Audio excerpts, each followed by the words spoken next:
Valency had walked out to Roaring Abel's house on the Mistawis Road under a sky of purple and amber, with a queer exhilaration and expectancy in her heart. Back there, behind her, her mother and cousin Stickles were crying over themselves, not over her. But here the wind was in her face, soft, duet, cool, blowing along the grassy roads. Oh, she loved the wind. The robins were whistling sleepily in the firs along the way, and the moist air was fragrant with the tang of balsam. Big cars went purring past in the violet dusk. The stream of summer tourists to Muskoka had already begun, but Valency did not envy any of their occupants.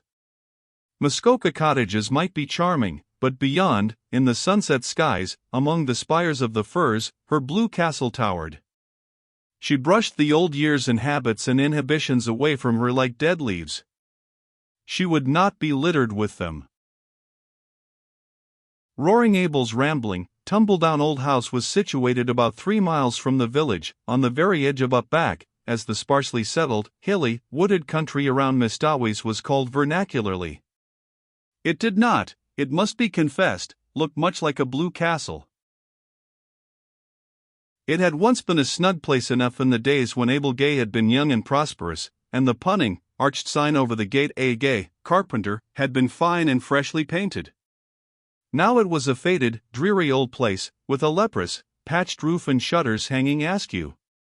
Abel never seemed to do any carpenter jobs about his own house. It had a listless air, as if tired of life. There was a dwindling grove of ragged, crone-like old spruces behind it. The garden, which Sissy used to keep neat and pretty, had run wild. On 2 sides of the house were fields full of nothing but mulleins.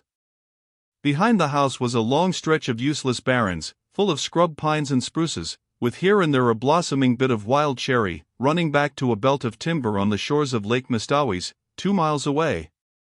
A rough, rocky, boulder-strewn lane ran through it to the woods, a lane white with pestiferous, beautiful daisies. Roaring Abel met Valency at the door. "So you've come," he said incredulously.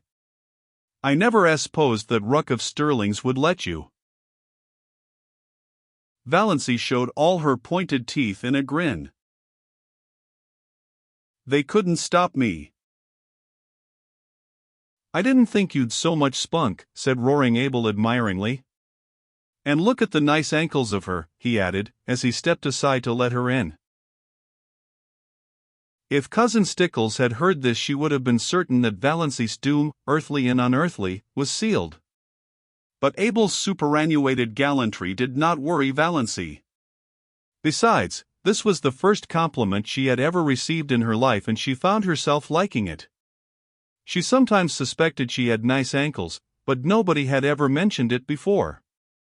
In the Sterling clan, ankles were among the unmentionables. Roaring Abel took her into the kitchen, where Sissy Gay was lying on the sofa, breathing quickly, with little scarlet spots on her hollow cheeks.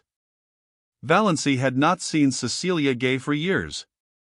Then she had been such a pretty creature, a slight, blossom-like girl, with soft, golden hair, clear-cut, almost waxen features, and large, beautiful blue eyes. She was shocked at the change in her. Could this be sweet Sissy, this pitiful little thing that looked like a tired, broken flower? She had wept all the beauty out of her eyes, they looked too big, enormous, in her wasted face.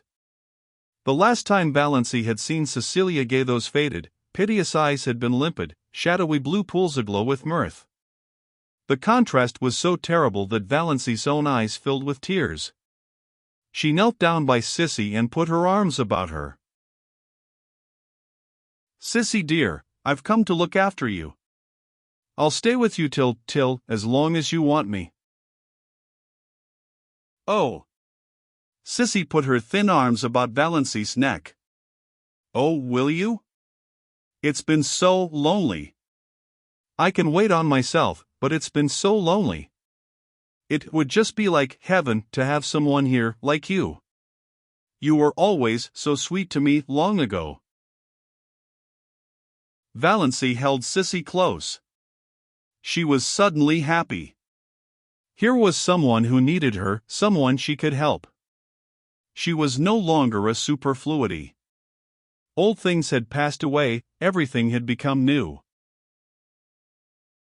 Most things are predestinated, but some are just darn sheer luck, said Roaring Abel, complacently smoking his pipe in the corner.